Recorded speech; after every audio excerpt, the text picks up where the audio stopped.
Welcome to the June 18th, 2025 meeting of the Murfreesboro Planning Commission. We will start by calling the meeting to order. We do have a quorum, but we also have an announcement to make. Mr. Bromley, go ahead.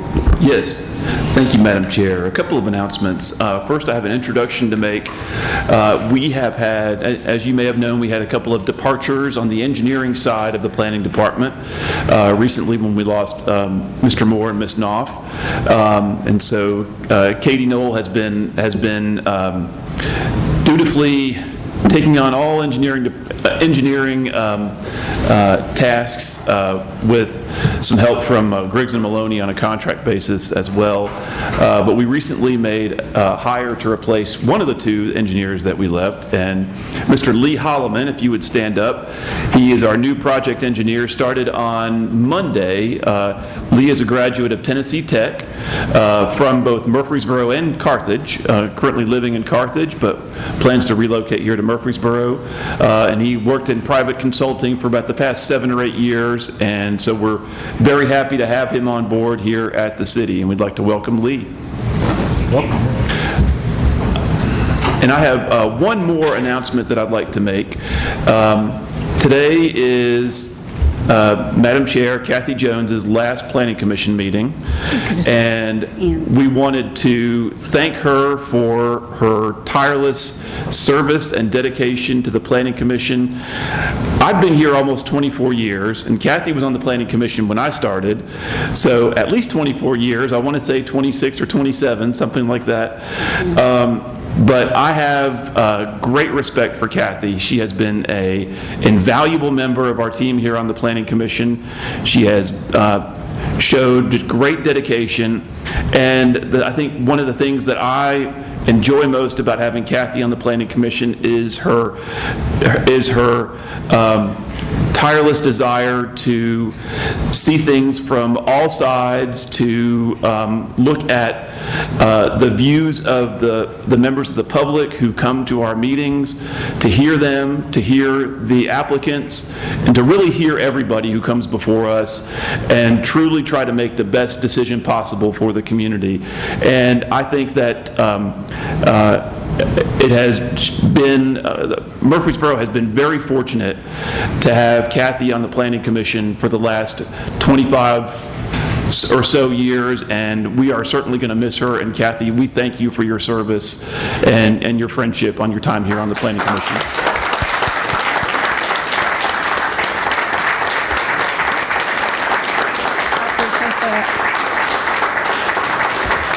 Thank you. Matthew, that was very nice. Thank you very much. And I have certainly loved and enjoyed almost every minute here on the panel. But I certainly have been honored to be able to serve for the city of Murfreesboro, and I appreciate just the opportunity to do so. And just time for some new blood and some new life for this Planning Commission, and I'm excited to see, what will come next. So I know they'll do a great job. But my only question is, what are you going to do with your first Wednesday of the month in the evening now? All these Wednesdays, first, third Wednesdays, and for a while, first, second, and third Wednesdays, we scheduled around everything we did was around those Wednesdays. So I don't know. I'll have to maybe take the day off or something, not go to work. But thank you again. I appreciate that, and that was very, very nice. Appreciate it. And so our next item on the agenda is public comments, and I don't think we had anybody register today. So we will then move on to approve the minutes of the June 4th, 2025 Planning Commission meeting. We had a chance to review those ahead of time. If we have any additions or corrections, and if not, we'll be ready for a motion. Move for approval. Second. Motion and a second. Ms. Jaco, and welcome back, Ms. Jaco. Thank you. Mr. Carroll? Aye. Mr. Harris? Aye. Mr. Prince? Aye. Mr. Wright? Aye. Chair Jones? Aye. Okay. And next, with same thing, the consent agenda. We had a chance to review that ahead of time as well. If you have any item on the consent agenda you would like removed for future discussion, let us know, and otherwise, we'll be ready for a motion on the consent agenda. So moved. Second. Motion and a second. Ms. Jacob? Mr. Carroll. Aye. Mr. Harris. Aye. Mr. Prince. Aye. Mr. Wright. Aye. Chair Jones. Aye. Okay. And we're moving on to our GDO portion of the agenda. We have two items there today. The first item is the AutoZone store number 6591. This is initial design review and site plan review for a 24,301 square foot automobile parts retail hybrid retail hub at an existing shopping center on 11.83 acres zoned CH and GDO 4, located at 810 Northwest Broad Street. AutoZone Development, LLC, is the developer. Mr. Donovan, good afternoon. Good afternoon, Chair Jones. The applicant is seeking an initial and final design review for the AutoZone store within Jackson Heights Plaza. This is a tenant build-out. On the map in front of you, you can see the tenant space, which is at the north end of the shopping center, and there are some side improvements around that that I'll show you on the side plan. So this is going to be the first auto parts retail hybrid hub that's been approved in the city. It was one of the first that went through BZA, so another body has reviewed this prior to it coming before you, and you'll see some of those items addressed in the site plan itself. So first item to note here, there are no new utility or stormwater infrastructure proposed with this development. This is simply, there's no changes to the facade of the building. This is a tenant build-out along with some on-site requirements regarding landscaping along Medical Center Parkway and Jones Boulevard. That includes a Type C buffer, which is wrapping a new dumpster enclosure that'll be included as part of the site work. That dumpster enclosure, the applicant hasn't provided elevations, but has indicated they're going to use a painted brick that would be match the existing facades of the Jackson Heights Plaza Shopping Center. Also, along with this site plan is a proposed elevated sidewalk that is part of a battery testing parking area where AutoZone does like some routine low bar maintenance of changing batteries, wiper blades, runs testing, and those have been reviewed by the BZA. One of the requirements there was a 4-foot striped area and some bollards that are also included in that area to provide protection for the employees in that area as well as the customers that are having services done there. Another item that the Planning Commission may be interested in knowing is that is the only place on site that those repairs will be allowed. That's a part of the BZA's special use permit approval for the site.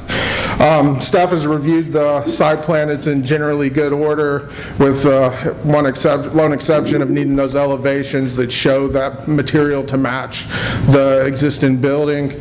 I'm happy to answer any questions you have, and the applicant is here as well. Okay. Did anybody have any questions regarding, this is initial design review and site plan review? I think as long as, this is so different for us with this out in the parking lot and the people going across, but I think it looks like y'all have worked to make that aisle be pretty obvious to cars that'll be driving back and forth as those customers and employees cross back and forth from that, I think what they called a battery testing area, back and forth to the shopping center. Yeah, and I'm sorry. Looks like you've already got a lot of work done, and that should work. Yes, ma'am. And then the turn-in radius for the dumpster on the back, I guess I take it that's good as well, y'all? Yes, ma'am, and I've included, they've shown us that they can make that turn with that building that's there jutting out in the back. And they also provided us truck turn-in templates for tractor-trailers that'll be making delivery to the site. Another item, BZA, as part of their approval, did restrict access for big trucks to this site off of Jones Boulevard. That was a requirement of the special use permit. So the trucks that'll be making deliveries will be coming off of that. There was some concern about the entrances to the site off of Medical Center. Can we go to the parking spot that's designated for the batteries to be changed out? Because that parking lot is pretty congested with the traffic from Toots. So I'm just kind of want to see if we have a diagram of that. Let's see if there's one that shows. So these are the parking spots that they're going to make those improvements to. The building here that's on the corner, that is, Matthew, help me. Liberty Station. Liberty Station. It is where that's at. Toots would just be off of the page to page left.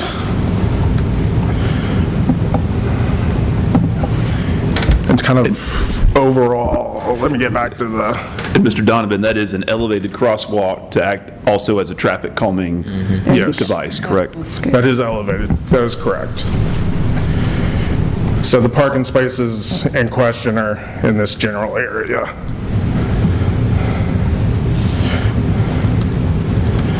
And then Toots would be the building that's at the top of the page there.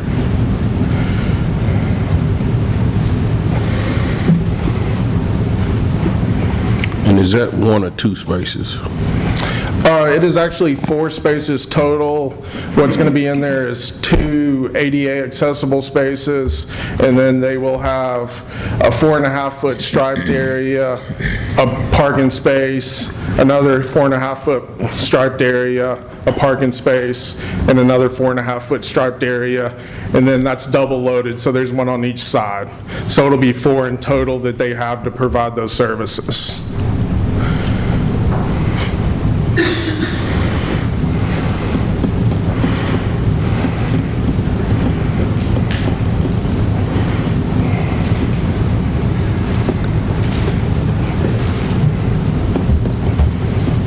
Any other questions or concerns?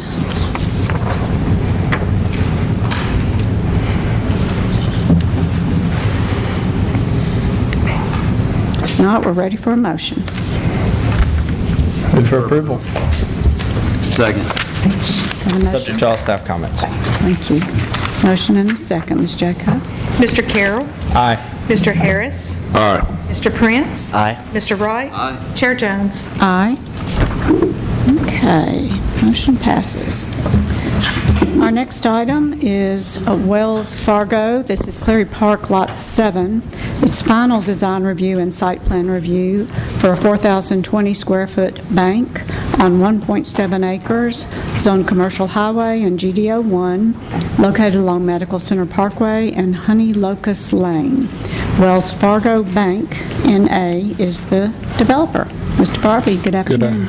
Good afternoon, Chair Jones and members of the Murfreesboro Planning Commission. This next item on your agenda is Cleary Park, Lot 7. This is proposed to be a Wells Fargo bank, as you stated.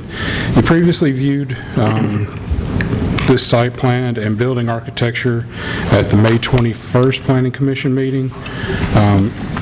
Since that time, they have continued to refine both the architectural design as well as the site design. And both are generally in good order at this point. This property, located at Medical Center Parkway and Honey Locust Lane, does have access to all 3 frontages. It does front on Honey Locust as well as Medical Center Parkway and Roby Corlew Lane. Provides pedestrian access points to both Medical Center and Roby Corlew, along with a formal open space area along the eastern side of the property that provides an additional pedestrian route through the site. And that's the area that you can see on this right-hand side where they provided some enhanced landscaping, some seating areas, as well as some modified sidewalk materials. This plan is generally in good order. Staff would request that any approval be made subject to staff comments.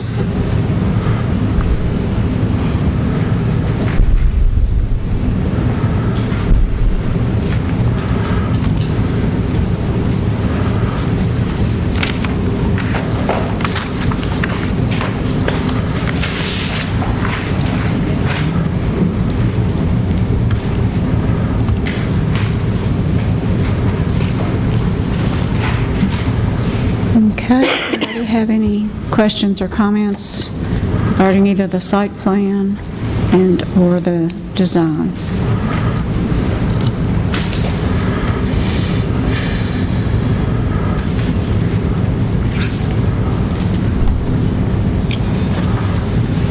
I think we got most of that covered in initial design review, so I guess we're ready for a motion. Move for approval, subject to all staff comments. Second. Motion and a second. Ms. Jacob? Mr. Carroll. Aye. Mr. Harris. Aye. Mr. Prince. Aye. Mr. Wright. Aye. Chair Jones. Aye. Okay, motion passes. So moving on to plats and plans. Our first item there today is Bubba's 33, a site plan review for a 7,105 square foot restaurant on 2.54 acres, zone commercial highway located along North Thompson Lane, Green Trails Triot Thompson Lane, LLC developer. Mr. Barbie. Good afternoon again. This next application before you today is proposed to be located on a portion of the former YMCA property that you can see on the map before you. The proposal will provide a new public road that's going to bisect the property. You can almost see the exit from Walmart coming across. A new intersection will be focused here, and then we'll have a route that will somewhat align to the adjacent property and provide an additional controlled ingress and egress through the properties to the west, as well as this side as well. See if I can clear that off.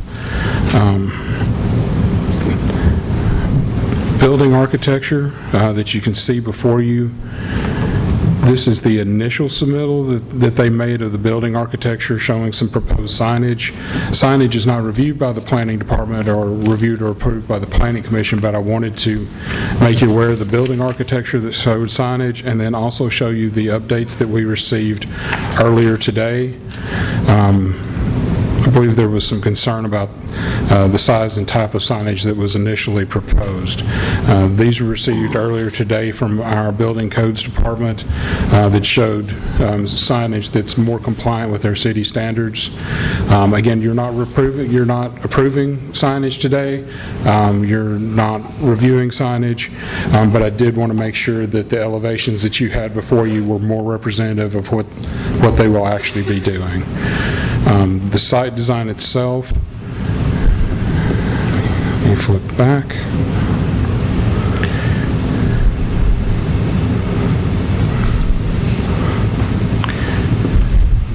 As you can see in the image before you, you see the new public road with the intersection along North Thompson Lane that's proposed, as well as the required perimeter, parking lot, and base of building landscaping that's required. The design is currently compliant with the standards with just some minor notes added. The property will have a through access point from the north to the south. We'll go as far south as the Waffle House property and provide a shared access point all the way back to the new unnamed road here. This should help with some of the traffic and movement opportunities in this area, and hopefully help to mediate those to a degree. Again, the plan is generally in good order, and staff would request that any approval is made subject to staff comments. I did want to add that this went to the city council and was approved for a sanitary sewer variance a month or two ago. But there was some discussion at that meeting about the site plans that would be forthcoming, and so we wanted to make sure to put this on the agenda in case there was any discussion by the Planning Commission members. But as Mr. Barbie said, it's the plans that were submitted are in good order. And it looks like there was a right-in, right-out only onto Thompson Lane. The right-in, right-out will be on the property to the south that you'll be seeing at the next day meeting. So that's Or a should be seeing shared, at the next day they're meeting. just access out to the adjoining property? Yes, ma'am. There's a Okay. shared access here. This shared right-in, right-out Okay. on this property to the south, that will be constructed with whoever comes in first. So if by chance the property to the south gets ahead of the Bubba's 33 site, it would need to be constructed before they would be able to open. The site will rely on that access point in order to function. And where's the dumpster on this site? The dumpster on this site is incorporated into the rear of the building where I've circled here, and it's screened by the building materials as well as doors on the rear of the building. It does also have the required base of building planting area along the east and western side to the extent they can provide it. And the trucks can back in there and back out? I'm sorry, I The couldn't. trucks can back in there and According get to the back turn out? template, they do have an area here. It is marked off Oh, for the so- loading and unloading zone see. to try to preserve adequate space for any vehicles to come in and service those dumpsters. Okay.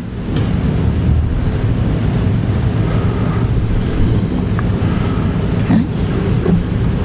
Any other questions?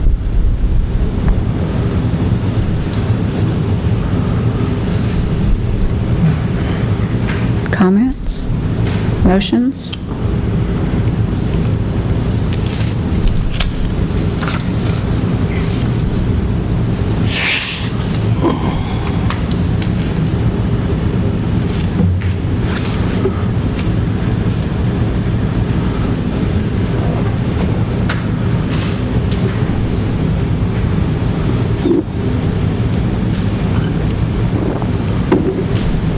Concerns?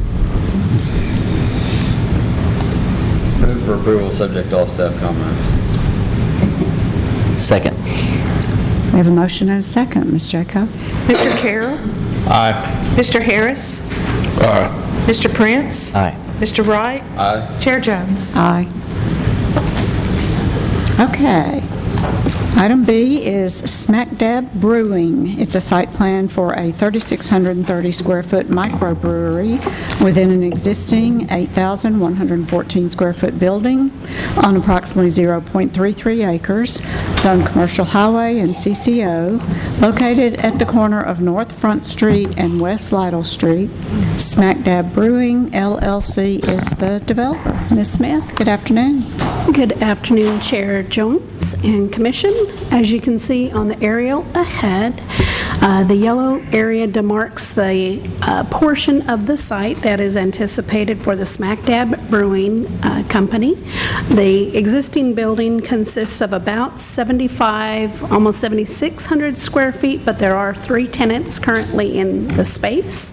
The partners, Mr. Bellamy and his 2 partners with Smack Dab Brewery, are the owners of the property, and so they are looking at doing a shared parking arrangement with the existing tenants on site, which is a chiropractor business at this location and the guitar manufacturing location at that portion of the building. You may recall a couple of years ago, the council worked on some special microbrewery and artisan brewery type uses in order to encourage this type of use within our downtown and other areas of town. I'm just trying to get to that little thing to remove, and I can't get it to remove it.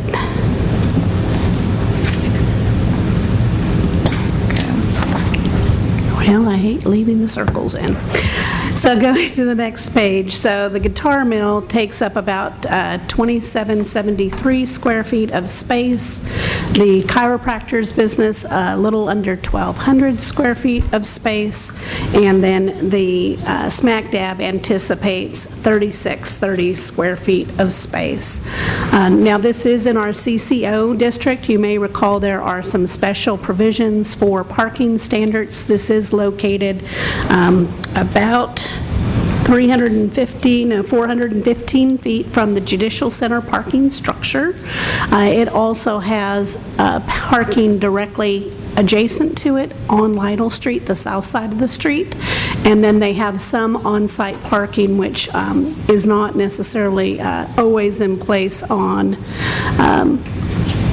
their particular lots. Yep, it still won't erase. So in looking at the uses, they're looking at having offsetting hours of operation after 6 p.m. Daily at the most, with their highest peaks being on Friday and Saturday night. Guitar Mill actually runs Monday through Friday, 11 to 3:30, with 7 employees currently. The chiropractor has Monday, Tuesday, Wednesday, 8 to 12, and 2:30 to 6. And then Thursday, an earlier day at 6:30 a.m., and they're done by noon.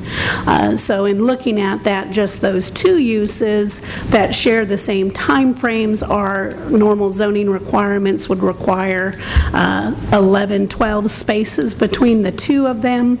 And then the Smack Dab, because we are looking at it being totally different hours by itself based on our parking standards.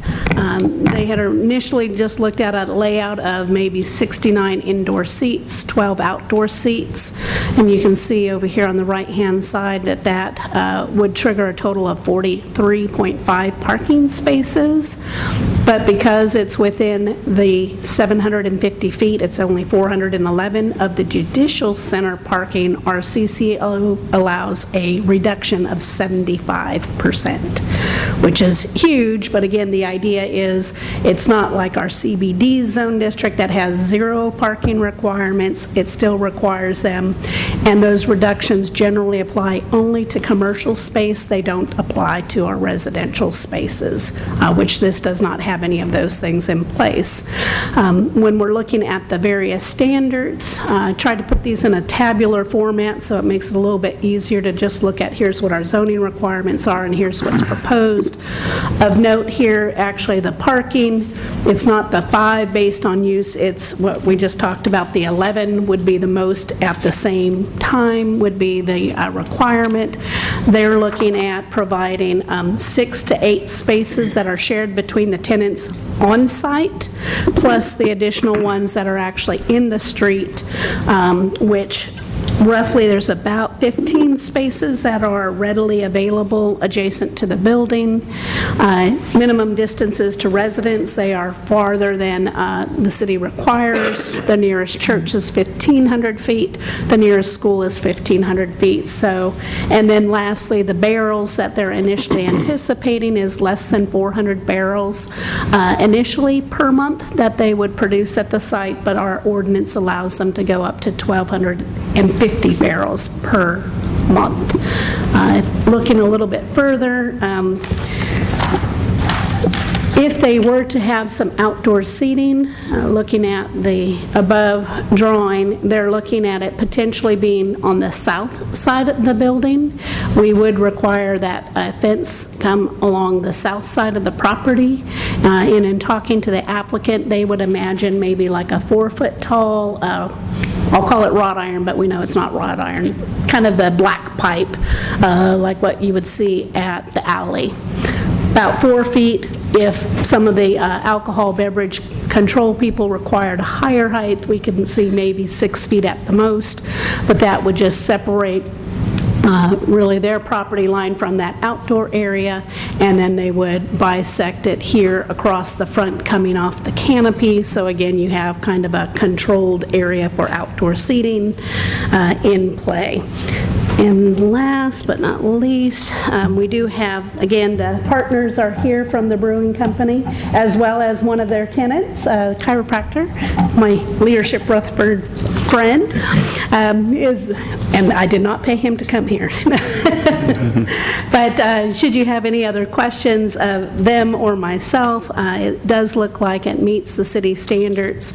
And again, you know, you're starting to see more of the use of our CCO reductions of parking, really to help encourage shared parking amongst people. But the other thing we looked at is even, you know, we know that Brasshorn across the street does an awesome job and gets a lot of parking, but it looks like they are 7 to 5ers.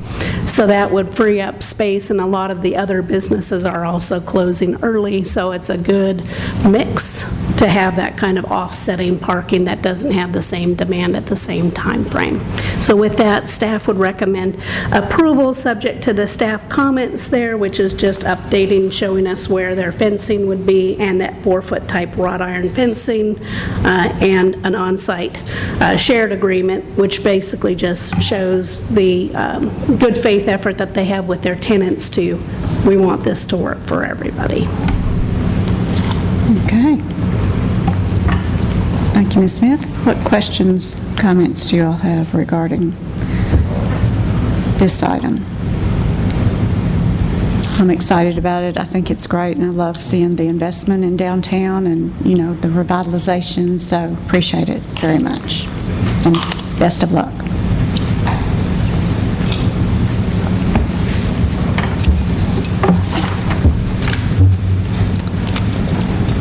Motion to approve, subject to staff comments. Second. Motion and a second. Ms. Jacko? Mr. Carroll. Aye. Mr. Harris. Aye. Mr. Prince. Aye. Mr. Wright. Aye. Chair Jones. Aye. Thank you, Thank Commission. you. All right, new business. We have 3 items there this afternoon. First item is a zoning application to rezone approximately 0.3 acres located along January Street from RS8 to CL. Abidan Adifuran is the applicant. Sorry if I butchered that. And Ms. Smith, you're going to tell us about this one. Thank you, Chair Jones. As you can see on the drawing above you, the yellow highlighted area is 215 January Street. This is located just north of Bridge Avenue and to the east of New Salem Highway, and fronts January Street in a single-family residential neighborhood. This particular area of town has some larger sized lots that our future land use map designates as SR, but, and that's all the way through the block. However, the zoning that's actually adjacent to it for those 3, 4, 5, 6, 7 properties here that all front onto Bridge Street are actually all zone CL. We do not get many CL zone districts. For those of you who may not know, our CL zone district allows for both commercial and residential zoned pieces of property. And when we're looking at it in the CL zone district, the residential component does allow for a slightly higher residential densities that go from a 5.8 units to the acre if it was a single-family dwelling, up to 11.6 units to the acre if it were up to a 4-family dwelling. That's based on the size of the lot. So the lot size here is about 13,125 square feet, and so the applicant is looking at potentially zoning to a CL to that higher allowance. And currently, the house that's on there either is a duplex or has the potential to be easily converted into a duplex. And so we've asked for, in the handout that you have, the latest and greatest, is the plot plan layout that shows where that existing building is, and I updated it on the side yard setbacks because the RS8 is also a 5 foot side yard setback. And you can see on the drawing, there's two different setback lines for a front versus a rear setback based on whichever zone district it's at. So here, we wanted to show there is still potential room for additional units should the zone change be approved, as well as the location of the house does meet the existing setbacks where they are today. One of the things for Planning Commission to consider on this is the future land use map, looking at our transition policy. Again, everything across the right-of-way is actually designated a commercial setting, and things on the north side of the street are that SR designation, but we believe that, and the policy talks about land use boundaries at collector and arterial streets, which this is, at those intersections may support multiple land use options across streets' rights-of-way. So meaning that commercial across the street, it could be feasible that it would go into the other side of the street, and zoning today on those that actually already front the street are zoned CL or commercial local. The owner's representative, Wanda Freyerson, is here in case you have any questions, but staff is looking at setting a public hearing for this particular item at our July 9th meeting. And if you have any other questions or things you would like staff to bring, we're more than happy to do that. Any questions or any further concerns before we set a public hearing?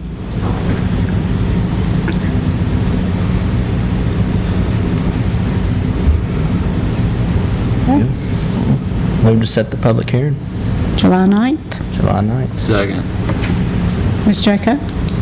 Mr. Carroll. Aye. Mr. Harris. Aye. Mr. Prince. Aye. Mr. Wright. Aye. Chair Jones. Aye. Thank you so much, Commission. Thank you, Ms. Smith. All right, our next item is an annexation petition and plan of services for approximately 2.42 acres located along John R. Rice Boulevard and Spike Trail. Clarissa Smith is the applicant. Mr. Barbie. I couldn't figure out how to get the AI off. Good afternoon. Again, Chair Jones and members of the Planning Commission. This next application before you is an annexation petition on behalf of Ms. Clarissa Smith. She's requested the annexation of 2.42 acres of her existing property into the city of Murfreesboro. The property you can see here is a portion of a much larger parcel. She's only requesting annexation of the area in blue that you see before you. The remainder areas to both the east and west of the requested area would remain outside the city limits and in the unincorporated areas of Rutherford County. As you can see, the requested area is within our urban growth boundary and is also inside our service infill boundary as well. Apologize, trying to hit too many buttons at one time. The study area has a companion zoning application to rezone that property, if annexed, to planned commercial district. This would be on behalf of Nelson Mazda, which is located across John R. Rice Boulevard at this location here. Their intent is to reuse the existing bus barn. Mrs. Smith provides bus services as a contractor to Rutherford County, and the existing bus barn would be repurposed and remodeled for Nelson Mazda in order to do automobile detailing and cleanup. They would bring cars, after offloaded at their main site, they would bring the vehicles here to undergo cleaning and detailing before they're put on the lot to be sold. It would have no access to Spike Trail, would only have access to John R. Rice Boulevard.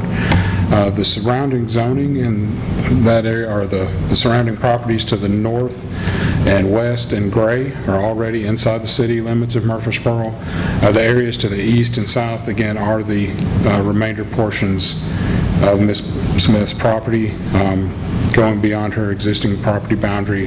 Those areas are still outside the city limits in the unincorporated areas of Rutherford County, and are zoned RM, which in Rutherford County is residential medium density. Let's see.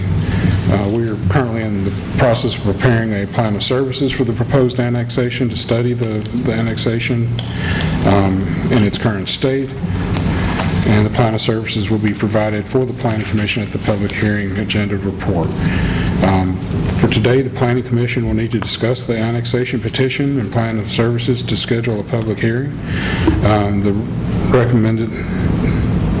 Staff recommends the Planning Commission schedule a public hearing date of August 6th, 2025. And I'm available if you have any questions. Okay.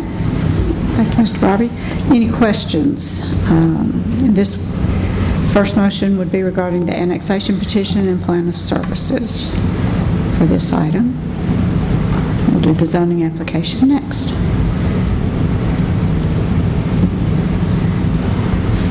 Questions?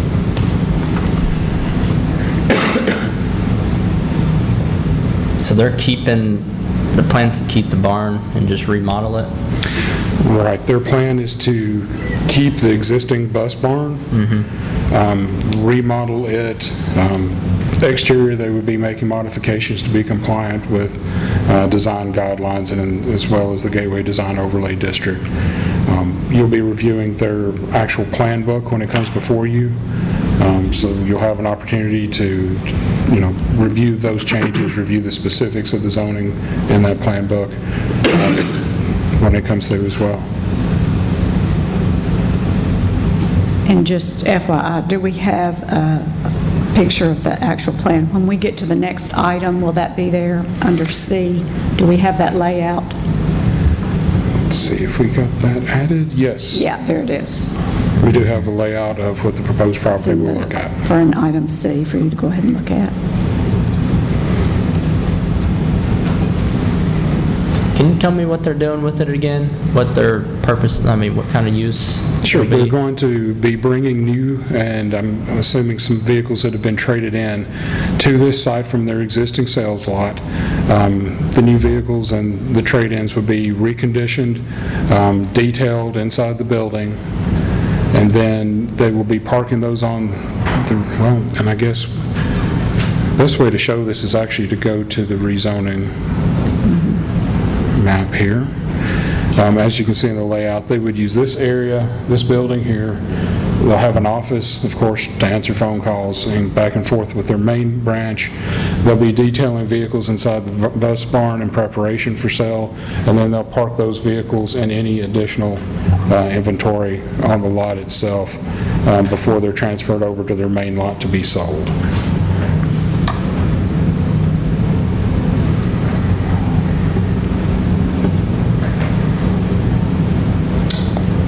What are the hours would this area be open? Well, it will not be open to the public. Matt, do you have the details on the hours? Matt Taylor from SEC. They would it be in the detailing side, it would be more like an 8 to 5 type operation. It would not extend late to the night. It wouldn't be there early in the morning. So it'd be much more like an 8 to 5 type situation. And again, we wouldn't have any tractor trailers visiting the site. All those are going to be at the existing site. If you've been to the Mazda dealership or driven by, you can see that they're blessed to have a problem. They're out of storage space, and so they need to, that's why they've proposed this, is so they can bring some of those cars to this location and free up space so they can maneuver. It's not as tight in their existing location. So basically just a storage lot, just doing the reconditioning Yes, sir. there. I think Honda has something similar as far as operation down the road on Gresham for their location. I think it's a little further away from their building, but it's a very similar operation. And I think Toyota has something similar back on Bill Smith Drive as well. Okay. Is it just going to be like detailing, or is there going to be any like maintenance, like It'd be mainly breaks just or detailing. We'll repairs do or- some, I don't know if they're going to do any actual washing here. It'd be mainly detailing inside. Might be some light repairs if it's a newer used car, maybe a brake or something like that, because we have allowed some general service and repair, but it's not body work, it's not transmission work, anything like that. So it'd be very light, meant to be quiet type work. Staff and you all went through, I think it's probably been about a year ago, and probably made an additional 2 or 3 categories of motor vehicle repair, and this was one of the lower uses here as far as impact on neighbors. I've not been out there when Ms. Smith is running the buses or doing maintenance, but I would say this is probably not dissimilar. She's probably getting an earlier start than we are with this location.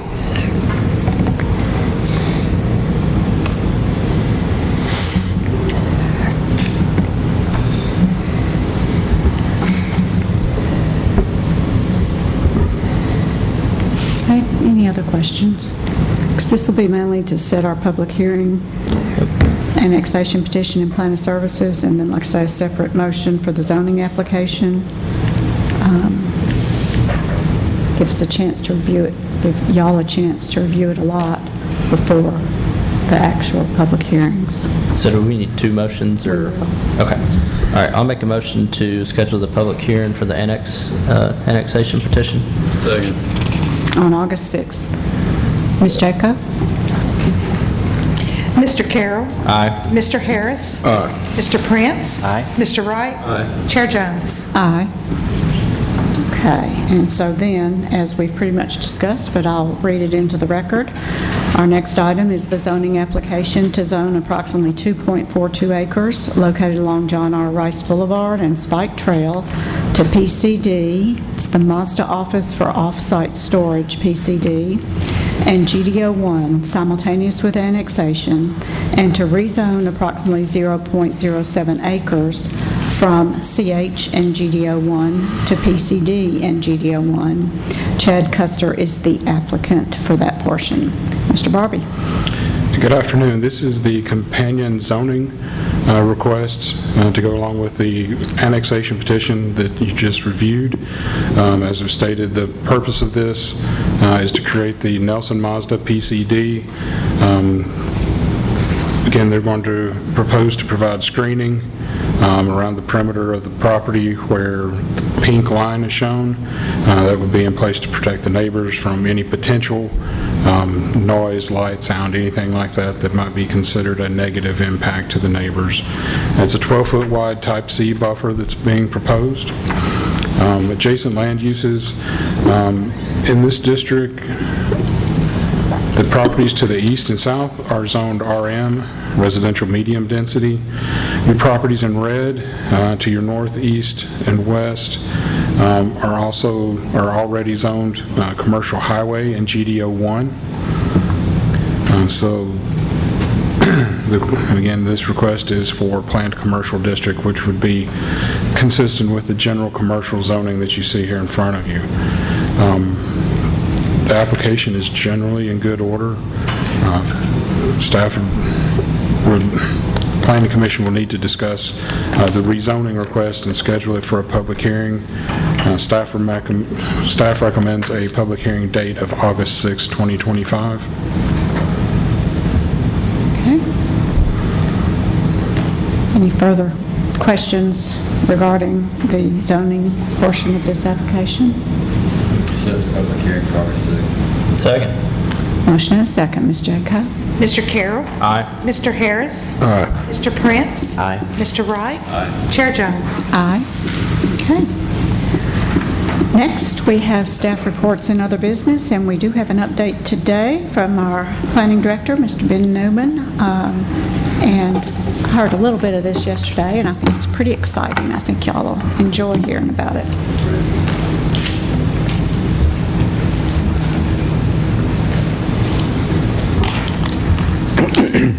Thank you, Chair Jones, member of Planning Commission. So I want to give another update and continue on with the monthly updates.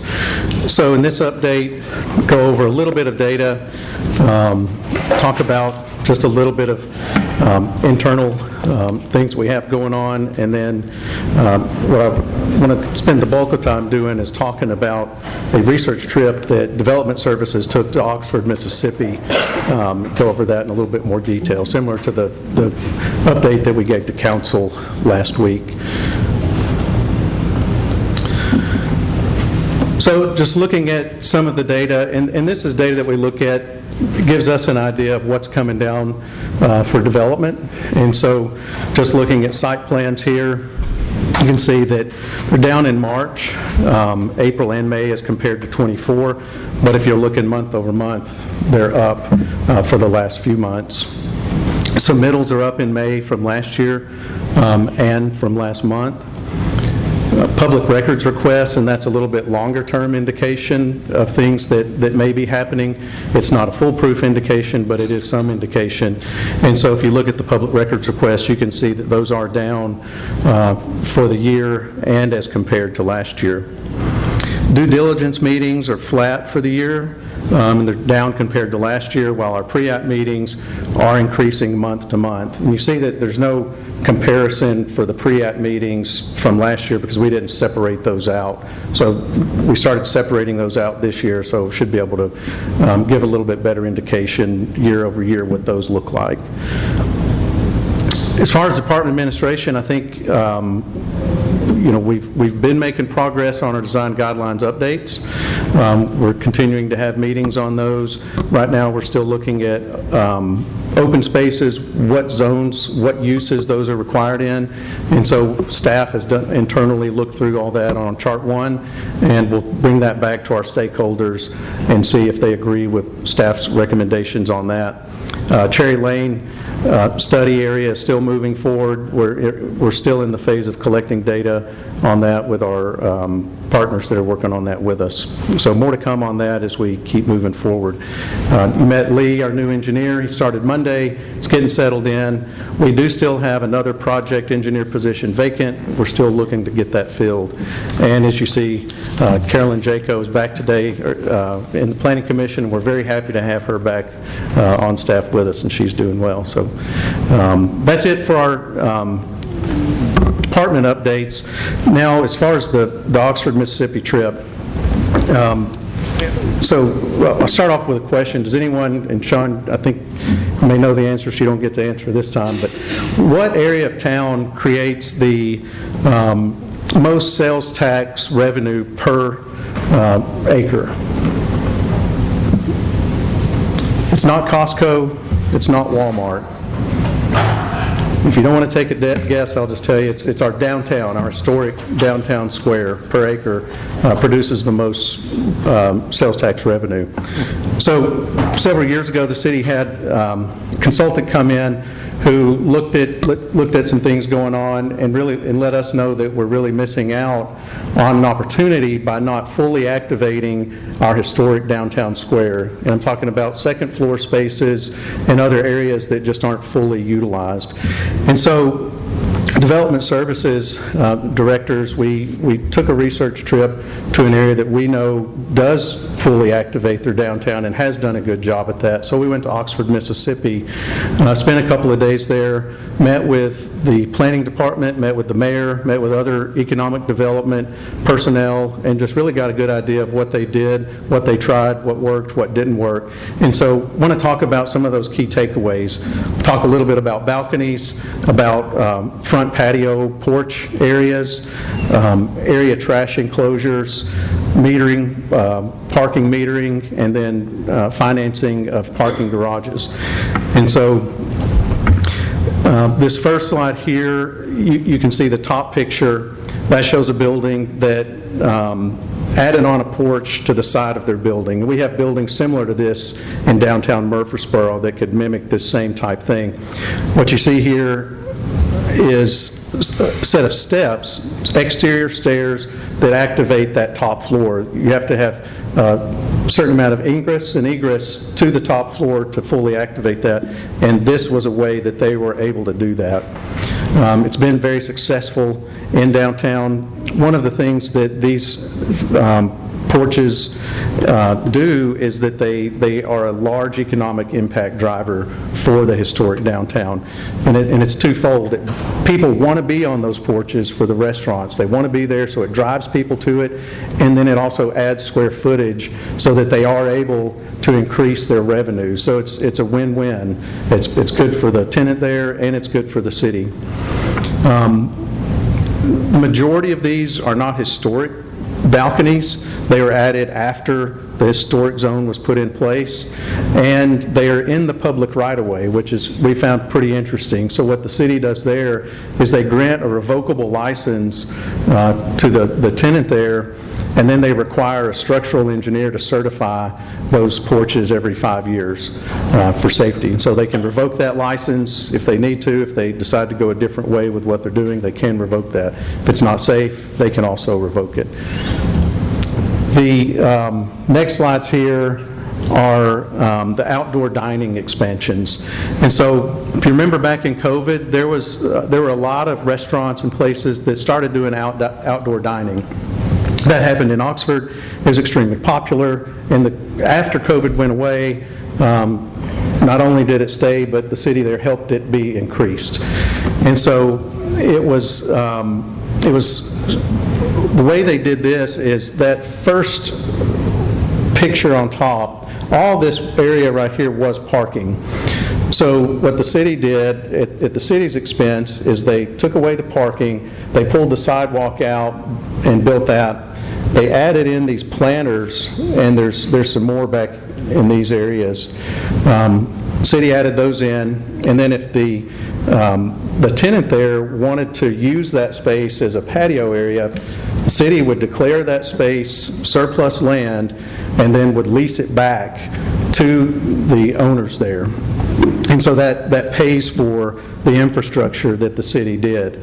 And it was a win-win again for the owner and for the city. They also make sure that it's enclosed, so if it's a restaurant, they can serve alcohol out there. And so you can see what it looked like before. And this was the area before, so just similar to what we have in a lot of our downtown square. You know, there's railings or there's areas that are just maybe not great to navigate, and then they're not very welcoming as far as just to that very front of the building. So when you look at this compared to that, you know, much better looking to the eye, much more inviting, and it's really been an economic boon to those businesses downtown. So down at the bottom, those are some other examples of some businesses just down from the top picture there. The next big takeaway we had was trash and grease enclosures. And so the City of Oxford divided the downtown historic square into zones, and the city built this trash enclosure that you see here. And so what's inside here is a grease pit, compactors, and things like that. The city built this at its expense, did some upgrades to the area, and then once this was installed in a zone, then those tenants in that zone would no longer be able to store their trash cans outside. They would either have to use this or dispose of their trash some other way, but they couldn't store it outside. And so that cleans up the area and just really consolidates everything into one area. So in these pictures you can see the inside of it. Here's the grease pit. This is a steam pressure washer to keep everything clean. And then these are the compactors on this side. So taking a look at what impact that had. On the top picture, you can see dumpsters, kegs, you know, there's a lot of wooden stairs, things like that, just really cluttering up that alley. The bottom picture is the same alleyway, just turning around and looking the other direction. And so what the city did is they built this infrastructure here, got rid of those wooden steps, did some shared access to the back of the buildings, and then that trash enclosure is right over here. So it got rid of all those dumpsters, trash cans, and things like that out in the alleyway, and just really cleaned it up. People use this as walking to get to certain businesses and get around downtown. One of the things, I think, the picture here is a contrast to what Murfreesboro is. So Murfreesboro Alley matches really what that alley in Oxford looks like, and what it could look like down in that bottom left picture. But you can see our trash cans that are sort of strewn about in the mornings. If you go out there, you can see they're sort of knocked down. Business owners have to go out there, pick them up, rearrange them again, whether it was a storm or I don't know if people knock them over or what, but that's a common occurrence. The metered parking is another good takeaway that we saw. So Oxford, as their population, student population grew, their businesses downtown grew, and they had a lot more economic activity in the historic downtown, they needed more parking. So they metered all of this parking downtown and charged people for that. They put that money into a collection, into a fund, when the Parking Commission was established. And then several years later, they built the parking garage that you see at the bottom. And that parking garage is located up on the north side of the downtown square. It was a huge economic benefit for the city. It keeps, when you meter parking, it keeps people moving, keeps your squatters and your shifters from really taking over. Or if they are there, they're paying for some parking that will come in the future. So interesting ideas, good key takeaways from what they did. And one of the things that we need to do is figure out where we take this. What do we do with this? So KDGI has been working on a downtown study, and so we want to make sure that we incorporate what we've learned into that study, or use their study to incorporate into what we've learned. Next steps, we want to meet with Main Street, meet with business owners and other stakeholders for their input. And what are the things that is on their wish list? What are things that are holding them back? We want to formulate a needs assessment, find out what's going to be most beneficial to them. Is it sprinkler systems, ingress, egress? Is it parking, patio areas, security? We want to hear from the stakeholders what's holding them back, and use some of our tools and resources. Building and Codes Director Kevin Jones has talked with Metro Nashville and others to kind of see what they do to activate those historic downtowns. It's difficult. There's a lot of codes opportunities that arise when you're trying to activate that. So one of the things that Metro did was create a downtown rehabilitation committee. So what that committee does is it looks at things that people are wanting to do and tries to help figure out ways that maybe things aren't done to the code that we've always gone by, but can still meet the same health and safety standards, but just do it in a different way. And so that's something that we're looking at doing as well. And then lastly, just keep the ball rolling. We don't want this to stop. I think we've got good momentum. I think some of these ideas sat well with council when we did this presentation previously. And so we just want to keep moving, make sure that we don't, this isn't just one little study that we've done that gets put on the shelf, that we figure out ways to actually get these things implemented, the ones that work here. Appreciate your attention, and hope that we can keep the ball rolling and make a big impact on downtown. Thank you.